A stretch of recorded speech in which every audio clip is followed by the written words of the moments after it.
so I wrote mine down. For those of you who don't know me, I've known Nick for basically as far back as I can remember. Actually, last night we were trying to figure out when we met each other. We don't really know. First grade-ish. Kindergarten. I'm getting a vote for kindergarten, so yeah. So it's been a long time. So if you're looking for some dirt, I am selling it. So when Nick asked me to speak at his wedding, I instantly said yes, of course. But I really struggled. What did I want to say? What would mean the most to him? And it was really hard. But I kind of figured out what the problem was, and that's, despite being incredibly close for however many years, we actually had some really fantastically different ways of handling things. A good example, picking a high school. So we went to some private schools, we had to pick our high school. Picking a high school, I didn't choose to go to the school that Nick went to, because I didn't want to wear these sweaters that they had to wear. And Nick didn't choose to go where I went, to my school, because his school had girls in it. Hindsight, I can't give you that much yet. Another example is we were freshmen in college, again, different colleges. We still got together a lot. We actually joined a pool league at Boston Billiard Club. So we would play, we played pool every Wednesday night at this place. It was great. That club was 21 plus on Wednesday nights, unless you were in the league.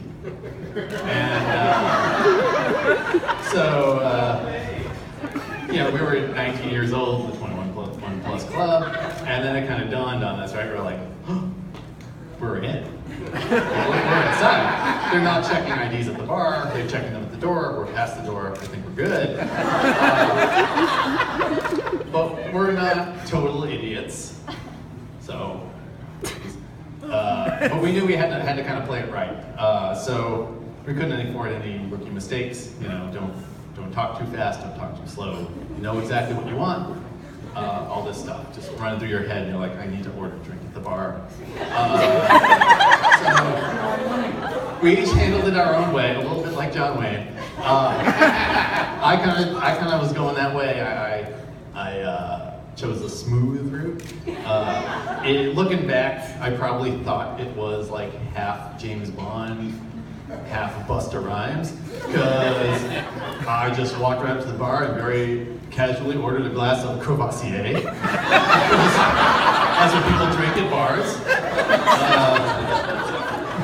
Nick knew I looked like an idiot. He was like, yeah, okay, this guy. He really knew that if you look young, you gotta drink young, right? So he gathered himself, he approached the bar, and in his manliest voice, he said, "Smirnoff Ice." Thank you. So, two different approaches, like I said, same result. They were brothers in crime, but we definitely did not look out of place, I promise you. We really fit in. All right. Amy, you're on page 2. It's okay, it's a big font. So I struggled with what to say here too. If I had to pick one thing, it would be this. So my doctor has me on 20 milligrams of psychobenzaprine a day. But I've been drinking a lot. I don't want to keep doing that. Is that okay? Are we good? Do I need to stop? Okay, we're good. We're good.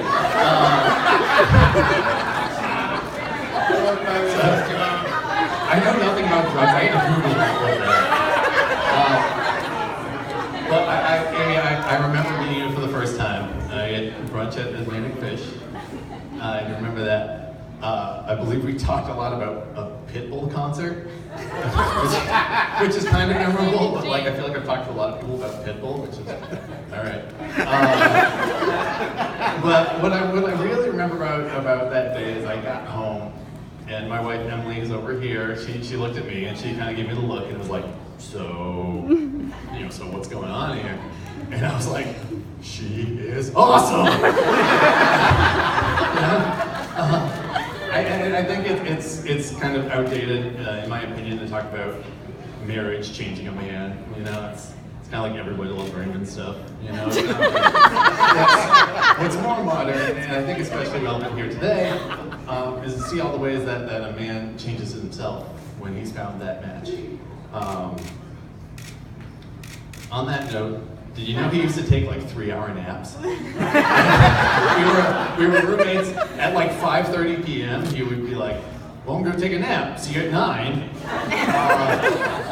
And he'd just do it. And then he'd like go out after that, and I don't know. Now he voluntarily gets up at sunrise. I don't know if you know what that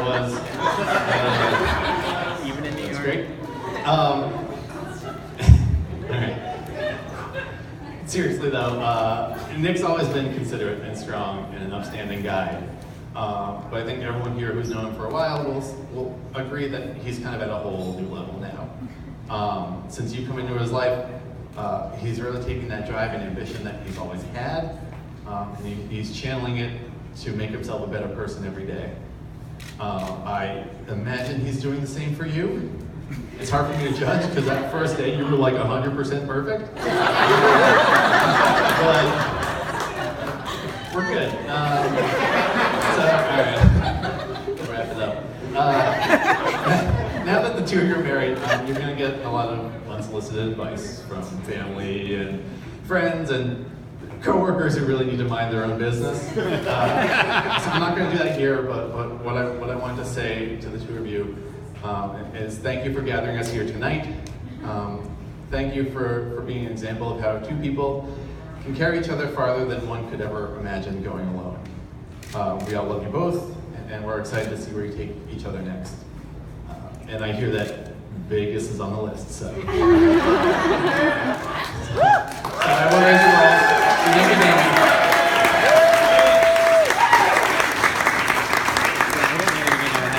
Ladies and gentlemen, a good round of applause out there for Nick and Amy.